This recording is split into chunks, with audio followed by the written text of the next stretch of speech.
Welcome to the Market Bull. I'm Sarah Powell, and joining me from the Ontario Prospectors Association conference is First Class Metals CEO Mark Sale. Mark, welcome back and thank you for joining us. Hi Sarah, always a pleasure to be with you. It's a busy day here. Well, we're looking forward to hearing more about it. But first of all, let's just start with gold prices at an enormous high. This must hopefully be translating into some confidence returning to explorers, with the market starting to look again for new opportunities such as First Class Metals. And of course, we've seen the Coeur Gold project news this week, which now shifts the company into having its own resource in a massive area of gold production. So Mark, tell us, how significant is this and why is the agreement so attractive? It's attractive in a number of senses, Sarah, as far as we're concerned. First of all, it's a very light agreement as far as being onerous in costs for us.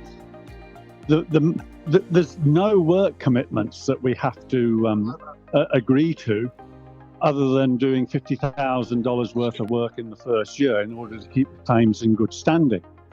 So it's not permitted, and that will take a while for us to get the permit. But the other thing that's really made it a no-brainer as a deal, as far as I was concerned, was the fact that it has catapulted First Class from an exploration company into a company with a significant resource. I mean, 300, nearly 400,000 ounces is not an insignificant resource. And I've already been talking to people with an idea of seeing how we can refine that resource.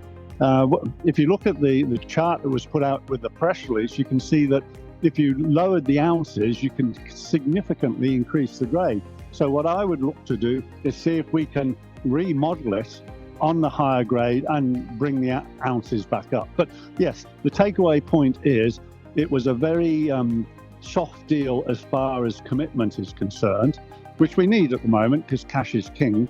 But as I say, it also moves First Class from a pure exploration company to a company with a compliant resource. Wonderful. Well, it's certainly interesting to hear about that, Mark. And I can see, we can see you walking around the conference room there in Thunder Bay. So tell us, how's the atmosphere, and are there any other hot topics or developments that you can share with us from there? At this stage, it's all just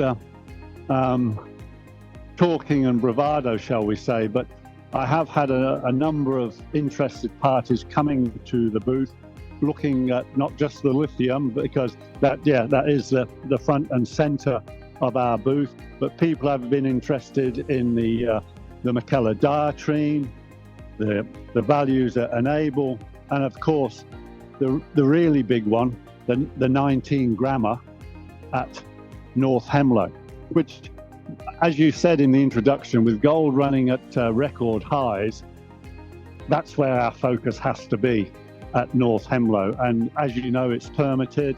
So the next stage for us will be a stripping program on North Hemlo, leading at some point to a drill program. So yes, we're pushing gold.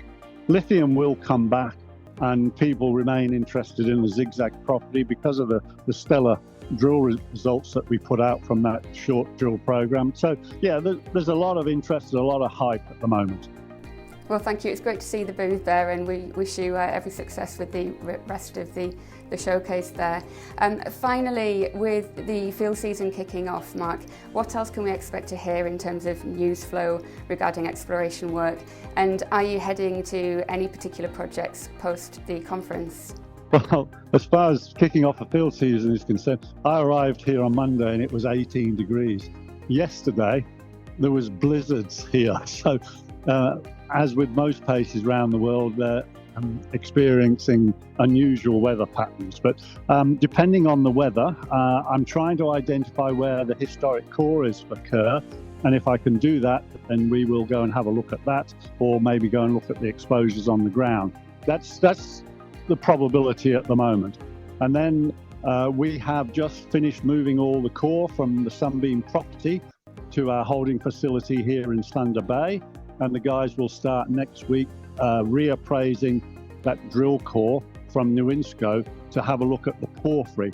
As you might recall from one of our last press releases, the porphyry holding the high-grade gold structure has been identified as having up to 5 grams gold in it. So we want to see how large that envelope is around the gold reporting zone. So yes, Sunbeam core appraisal, and then looking at stripping for North Hemlo and possibly a site visit to Kirk.